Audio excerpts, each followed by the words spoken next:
everyone. Teri Wellbrock here, host of the Healing Place podcast.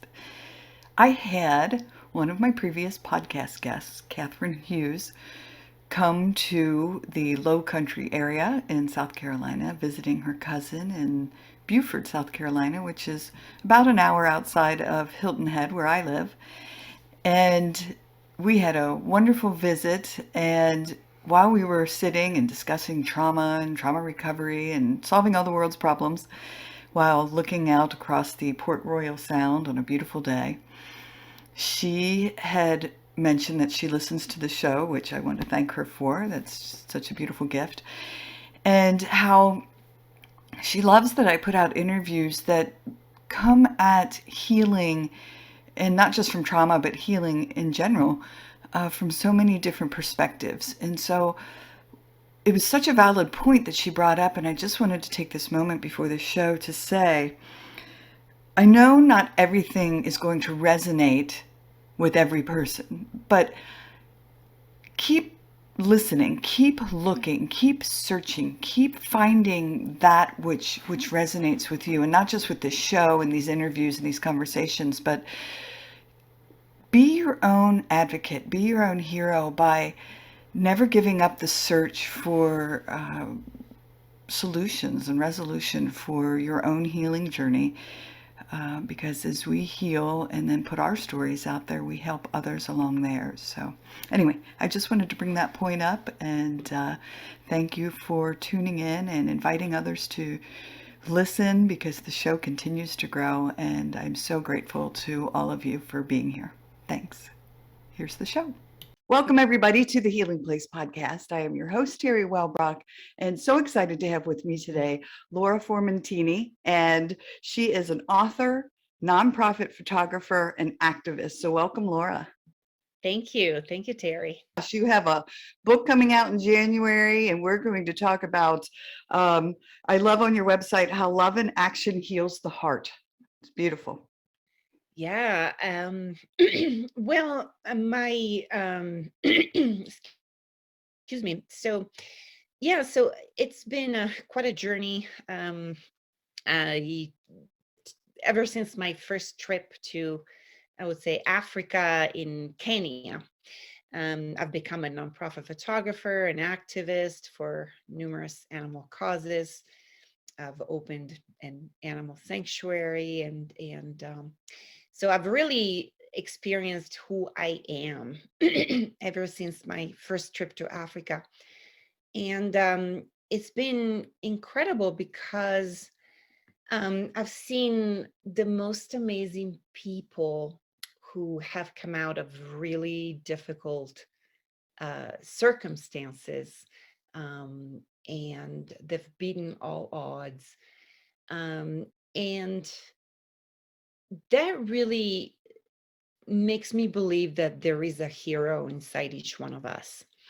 Um, I think I that only smiled big because I just released some courses, and my 10-day course is titled Be Your Own Hero. So I was like, oh my gosh, yes.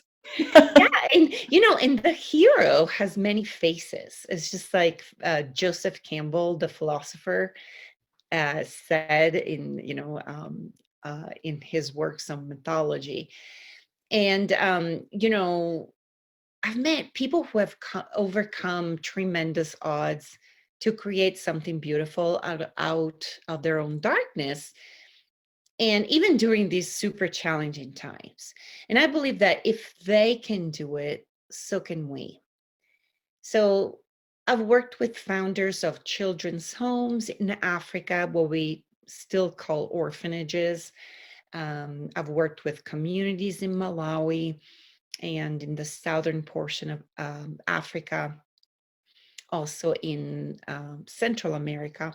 I've worked with founders of animal sanctuaries, um, activists from all over who have really decided to speak up for what they believe is right and to make the world a safer, kinder place to live. And many of these people have started with very few resources, especially financial.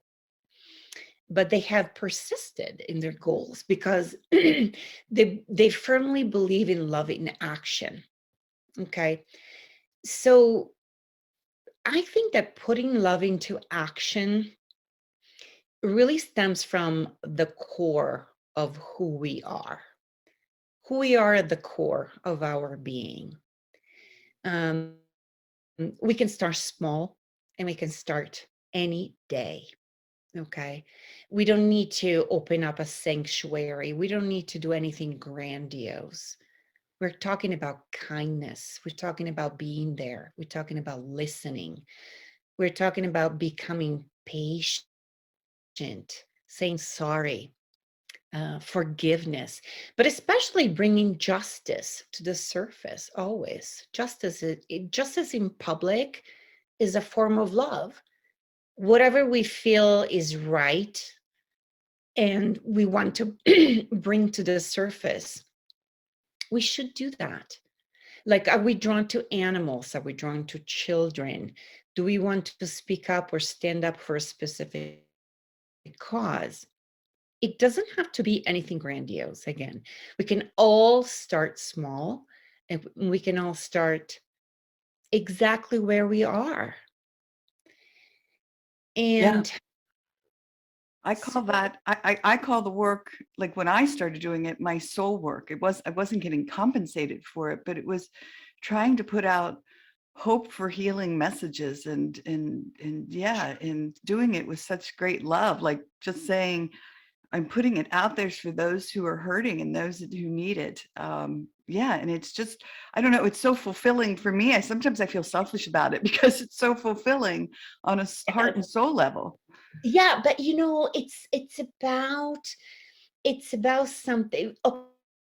Okay, well, it's not selfish. It's something that I would say is helping others, but it's also helping yourself because you're part of the equation. Okay, so you're not left out of the equation. You're part of the whole Right. um, universal thing. And so it's good that you're helping others, but you're also helping yourself. And so it's wonderful. It's I've sponsored more than 40 children through Plan International. It's a wonderful organization based out of Rhode Island, with whom I'm authoring a book on the positive impact of child sponsorship. For instance, sponsoring a child is a wonderful way of connecting with loving action, and is also a wonderful way for a grieving parent like myself to delve into another child's life and to make it better. So you forge this amazing relationship when you sponsor a child, and it's a relationship that can last, if you want to, a lifetime. Yeah. So you just brought up your loss. Do you want to talk about your grief journey and the impact that it's had, and where you're going with your life?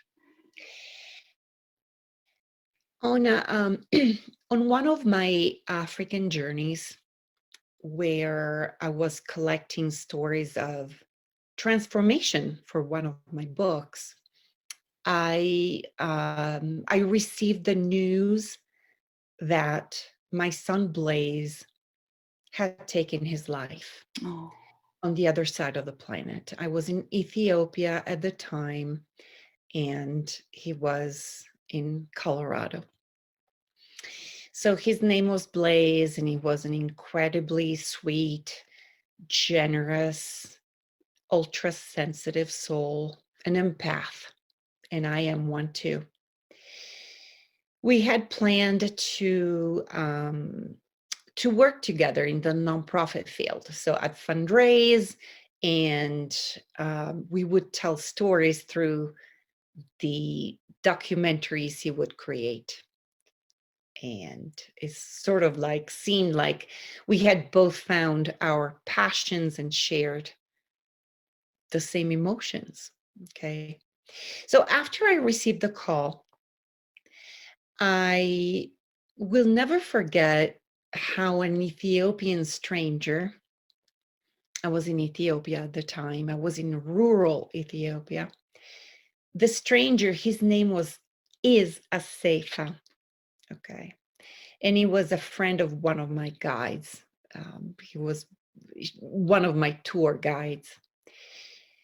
Asafa decided to be with me after I received the news, and he held my hand right away. And he didn't let go until it was time for me to uh, board my plane to go back to the United States and bury my son.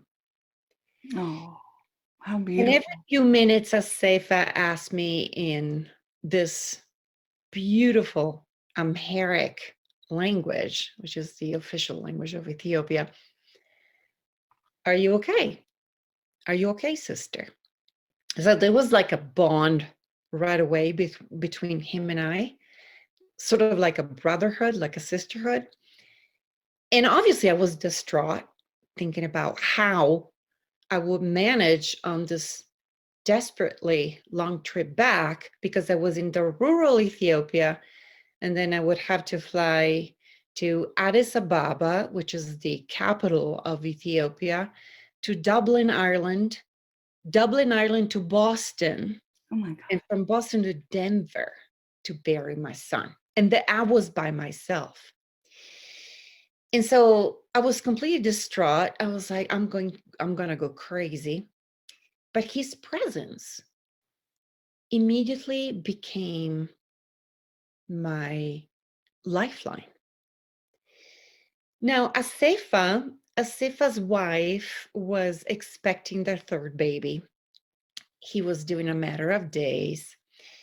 And the day he met me, obviously I was shivering, I was shaking and crying and not knowing what to do. He didn't know how to handle me, and I didn't know how to handle this very super long trip back. He didn't know how to handle the situation with me, but he kept holding my hand that day. So I'll never stop thanking Asafa for being with me that day, because I would have never made it without him and his precious presence. And when I asked him why he took such good care of me when he didn't even know me, because he was just a friend of my guides, he answered, "I didn't do anything special, Laura. It was my human responsibility." And you know what, Teri? That is what motivated me to write 21 Olive Trees, A Mother's Walk Through the Grief of Suicide to Hope and Healing. Because I feel that I have a human responsibility, just like Asafa, to lift up as many people as possible with the fables and the poems and the stories and the notes in this book. Yeah. These are stories coming from my own real experience of grief. And I'm hoping that these stories will give people something to hold on during their darkness, just like Asafa held my hand. Oh, So that's the visual I had, was that, your book is really going to hold people's hands like he did. Yeah. I have to ask, do you see my light flickering in my office? Have you, I been- really don't. have you seen it? Okay, because it has not stopped flickering since you started talking about this. And Maybe there's something there. yes, for sure. And it's just, I It don't might even, be Blaze. yeah, you see it? Like if you look at Jake's, like my son's photo, like maybe you can see it flashing, but it's very interesting. I've been sitting here going, I hope she is seeing that my light has not stopped flickering, flickering, flickering. So Oh, I see it now. I yeah, do. Yes. yeah, that's so crazy. So oh my gosh. Anyway, Yeah. so sorry, I didn't mean to interrupt that, but No, yes, I feel like we are surrounded by light right now, and yes, light is teaching us something that we need to keep you know, focusing on the light. That's the main thing. Yeah. There's Beautiful. a lot of darkness out there, but and you know how the media seem to constantly portray darkness and the bad stuff going on, but truly there are so many amazing, wonderful people doing amazing, wonderful work in the world behind the scenes. And we need to recognize that because Oh, there is so much light out there. I Uh, agree. I just think so there's more beauty, there's more, yes, light than darkness, but yes, yes, we're inundated with it. I've stopped watching the news years ago. And when I scroll through Facebook, if I try to skip the negative stuff because I I I feel it as an empath as well. I take that energy on, and sure, so I sure, really try to focus on the positive. Yeah. sure. But this journey of grieving has really taught me that um a lot of things. I mean, it's taught me a lot about myself, especially writing this book. It was very difficult because I really, number one, I had to, I started writing this book when COVID started. And so, we couldn't really go anywhere. And so I really had to sit with my emotions and I decided to write. And, but it's really taught me that nothing really lasts forever except, I would say, our relationship with the universe. Like we don't have to be who we were yesterday. And if we understand that everything in life is impermanent, okay, we can accept not not having tomorrow what we have today, and also of having tomorrow what we don't have today. So because of this, it's almost like this exciting opportunity that every challenge creates. We have a choice to love and choose joy instead of despair. I realized that also that this journey through grief has taught me that it's all about transformation. Everything in nature transforms. And I also realized that he never left at all. He has only transformed. And he's acting as my muse to bring healing transformation. Yes. He was also my soulmate. So we lived so I'm from Europe. We lived together on two different continents. We lived in Europe and in America. And he was 21 when he passed. And that's why I picked the title 21 Olive Trees, because obviously 21, uh, that was his age. But then I also picked the olive trees because the olive tree is a symbol of wisdom and regeneration and peace. And he was a very wise soul, but extremely empathic. And he told me many times, Mom, it's so hard for me to be here. And so he decided to take his life before understanding that empathy is a gift. Empathy Right. can heal. And so my purpose in writing this book obviously is a dedication to him, but it's also a dedication to the empaths and the highly sensitive out there, sensitives, because empathy is difficult to deal with, but once you really start to manage it and understand it, you can use it as a powerful tool in this world, because the world needs sensitivity, the world needs tenderness, the world needs softness, and it really does. And so it's my way of saying, stand up, realize your gifts. If you're an empath, you can do so much. And I used to be very, very, very, I'm still very sensitive, but I used to be so sensitive where I could not work, function in the world. until I really realized that I had to put up my boundaries and say, this isn't working for me. I'm Right. not letting these people in anymore. The narcissists and the people who just wanted to take from me.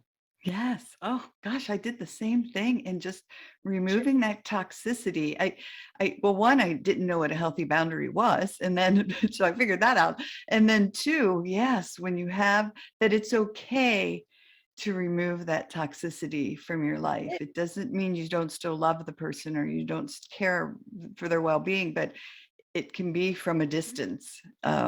Yes. Yeah, it's okay, especially if you realize that you have a sort of like a mission in this world to spread love and joy and lightness and light and beauty. And, you cannot let these people take from you anymore. Right. And, they're on their path.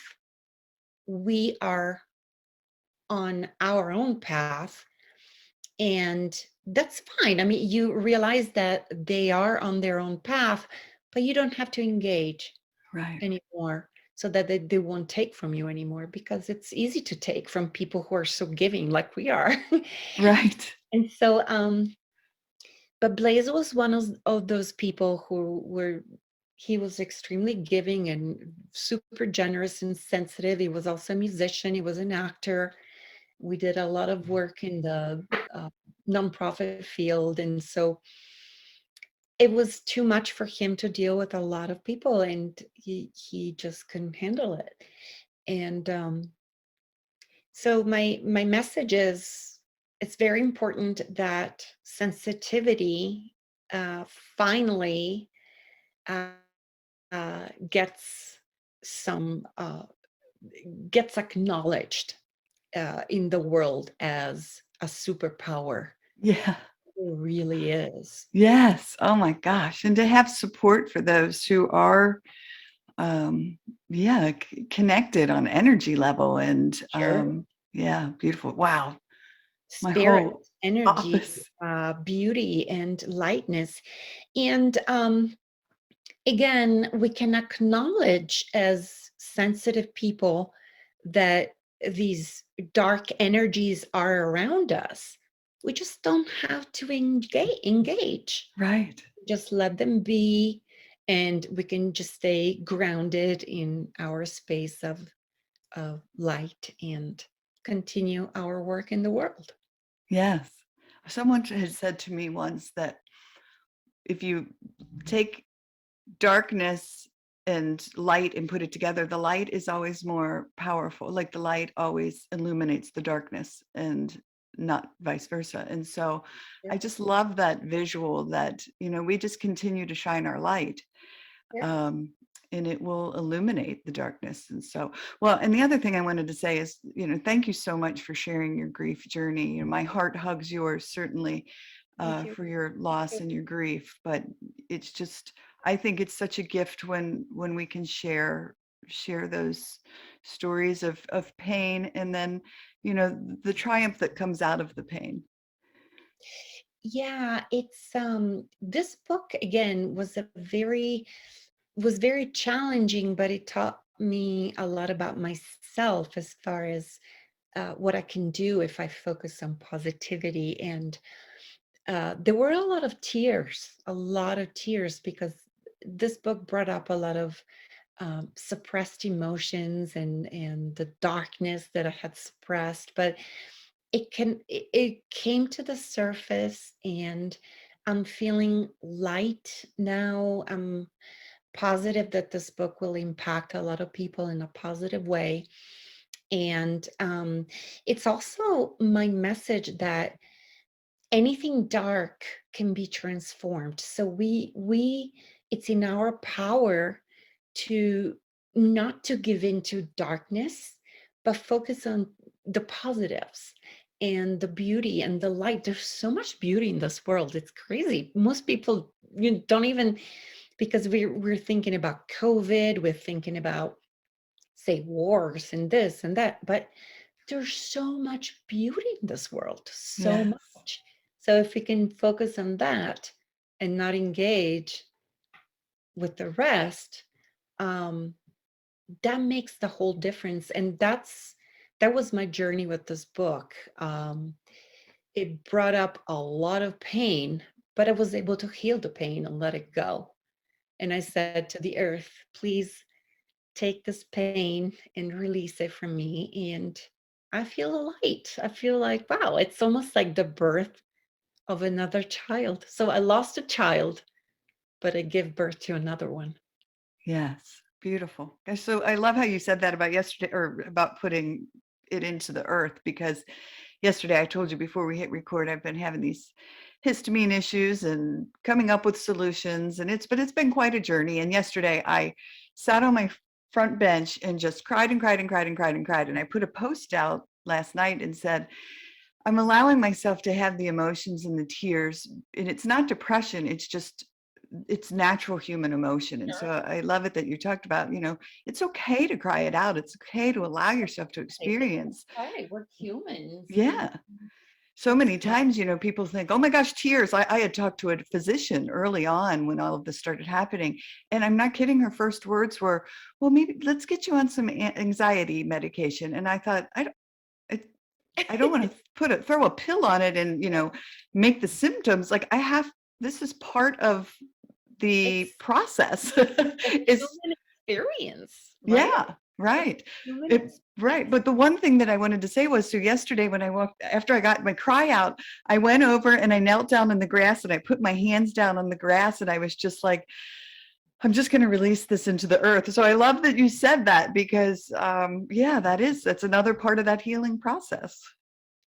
Yeah, and it really is. And we need to remind ourselves that we are human with a huge range of emotions, and it's okay. We're not superhumans. Maybe some people think they are, but we really go through the same things. I feel like we're all in the same boat, that we have a lot of money or we have no money, that we are beautiful or not beautiful. I mean, we're really going through the same things, the same range of emotions. And after living and working in Africa in disadvantaged countries, I've really realized that truly we're all the same. There really isn't much difference, because we really need all the same things. And at the base, one of the things that we really all need is love and connection. It's Yeah. not food. Yes, food and the basics for the body, yes, but to really thrive, we need love, we need connection. It's Yes. it's at the core. Love is at Right. the core.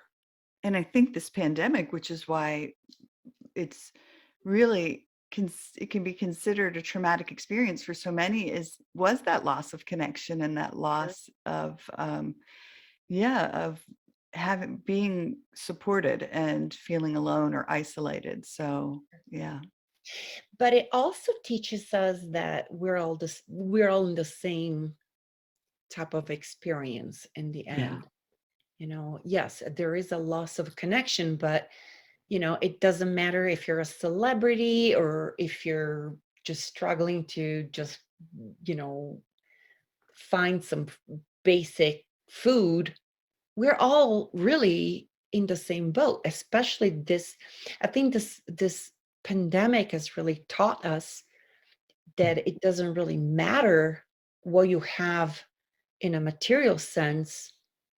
We're all really very similar. Yeah. True. I had a podcast guest call it "We're all in Earth School," and I was like, "Oh my gosh, I love that," because It's it so true. resonated. It's like, yeah, we are. Sure. Totally. Yeah, that's awesome. So anything else that you wanted to touch upon that we haven't had a chance to discuss yet? Well, I just wanted to just say that grieving is a very, probably, especially for a mother, it's probably the deepest experience, deepest human experience. Loss is very, very deep, and experiencing the loss. of a dear loved one transforms what you thought their life was about. And even though their life can never be restored, I think it is in our power to create lasting change in their honor and breathe new life into their transformation. So so this book is 21 Olive Trees. I'm planning on planting 21 olive trees in Israel at this beautiful sanctuary. And I think that even the simple act of planting one tree, even one tree, I'm planning on planting a grove of 21 olive trees, but even the simple act of planting one tree can make a difference, because I think it acts like a positive domino effect, where one day a person may sit in the shade of that tree, thanks to you choosing not to give in into your pain. Yeah. And transforming my pain in this positive way brought me back home, quote unquote, in a spiritual sense.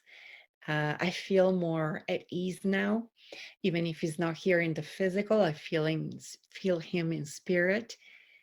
Um, and again, I think that for a grieving parent, a wonderful idea, because I've been involved with them, is to sponsor a child in a very far away country and become involved with them in their community. You can even set up a trip one day, and it's a beautiful way of forging a beautiful relationship with another child, especially if you can't travel and you have lost a child. It's a wonderful way of reconnecting with another child and yourself again. Yes. Beautiful. And I love how you said that. It's something along the lines of, shining a light onto his transition. And it's just such a beautiful visual of, yeah. And wow, is that light flashing? Again? He's Oh, saying, wow. thanks, mom. Oh. Yeah. Wow. That's really, I mean, just again, just beautiful. So is the book available for pre-order yet, or how do people, It will be ready in probably at the end of October, November. It will be, I will post the pre-order information on my website as soon as it's ready. And it will be available on January 11th, 2022. And my website is lauraformentini.com, which is LauraFormentini.com. I'm also on Facebook. I'm on Instagram at author Laura Formentini. And yeah, so I'm excited, and I'm working on 2 other books on positive transformation. Wonderful. Well, yeah. So looking forward to, well, reading the 21, is it 21 olive trees? Yeah, it's 21 Olive Trees, a mother's walk through the grief of suicide to Okay. hope and healing. Yeah. Beautiful. All right. Well, thank you so much for being here and Thank joining me you. on the Thank show. you. Yeah, beautiful conversation. And Max was such a good boy. He sound asleep on my lap. That's the first time he's Oh, ever done that. You must have like just the soothing energy that's oh, come through, because he literally is snoring on my lap. oh, that's adorable. Oh, Oh my gosh. All yeah. right. Well, everyone, thank you for joining us today on the Healing Place podcast. And remember, until next time, be gentle with yourself. Thanks. Bye bye. Hey, everybody. Teri Wellbrock again. Just wanted to thank you for listening to the episode today and remind you to visit my website as well as the academy.teriwellbrock.com for the courses. But if you go to my website, teriwellbrock.com, you can sign up for my monthly Hope for Healing newsletter, which is also jam-packed with information and strategies and blog pieces and guest blog pieces and links to shows. And just a great space for, again, healing and hope strategies. Thanks for, again, being here and being a part of this healing space. I very much appreciate you. All right. Bye-bye.